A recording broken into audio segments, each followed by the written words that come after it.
Made this box over here to ship that rear differential. It is on its side right now, as you can see, because that's how I'm feeding it into the box. Just seemed a little better that way. I took my measurements and I ended up with about 13 from flange to flange.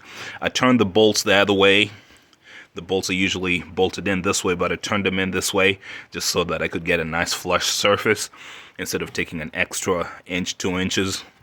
It's pretty heavy, so once the box is even larger, shipping becomes pretty expensive. I turned this one the other way as well to have as flat a surface as we could.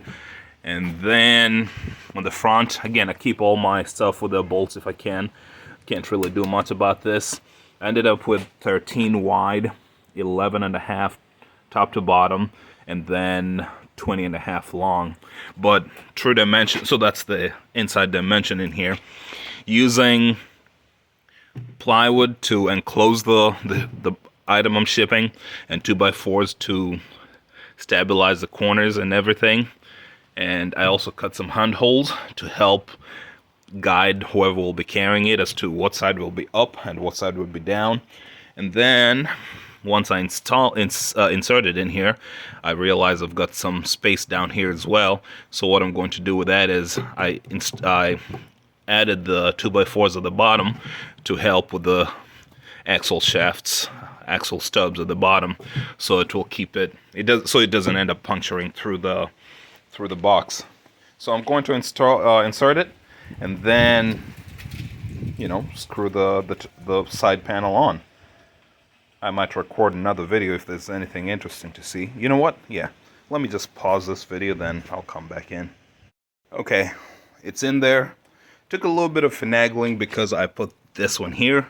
This one could have waited. There was a little bit of obstruction over here with the bottom of the rear cover, or the housing itself actually. Otherwise, I think we should be good.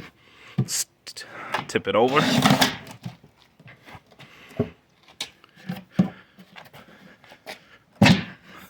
It's pretty heavy.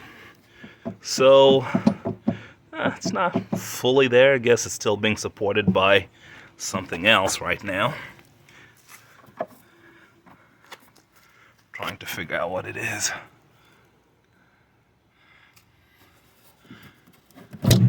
There you go.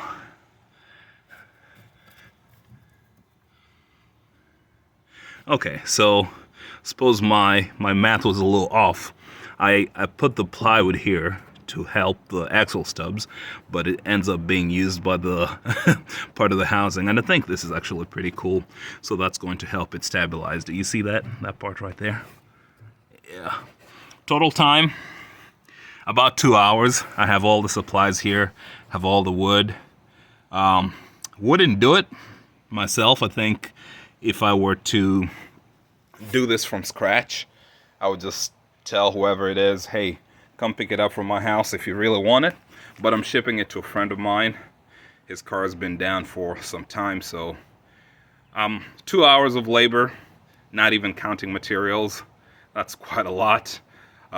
Shipping costs, I think I estimated it to be about $90, give or take. I'm not sure. I'll add it to this, or I'll add the information in the description box, because our total ship dimension ends up being 22. That's great. It did not exceed, so that's good. Here it's going to be maybe 14. They might see it as 14. If it exceeds 14 a little bit, they'll look at it as 15. I'm just looking at that. How thick is that? And then height 12. Was that it? Yeah, about 12. It exceeded 12, so they're going to look at it as 13. 13, 14, 22. And about, I'll have to wait again to see what the total weight is going to be. So, but yeah, quite interesting, right? And then, as I said, I took my measurements and, ooh, so close, so close. But I'm going to push this in a little bit. It's crazy how strong the box ends up being once you have everything triangulated. There you go, look. mostly disappears in there, right? So yeah, good call in the way I did this. Otherwise, it would have ended up being a little wider. And for a box this heavy, or for an item this heavy, once you start adding even an inch of dimension, sometimes the prices jump up quite dramatically. I've got measurements, man. I I boxed it up. You know, the thing was pretty heavy by itself. I modified the handles on this side. This was the heavy side because I realized that the stud wasn't poking out this way, so pretty safe. Anyway, after everything has been added, 110.6 pounds.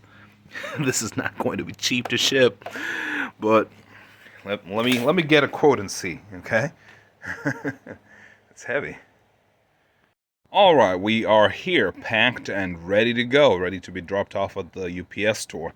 Final dimensions and weights: 111 pounds, 22, 14, and 13. Yeah, they're going to love me. Thankfully, they've got handles, right? So there's that. And then I used this service called Shippo. They usually work with UPS.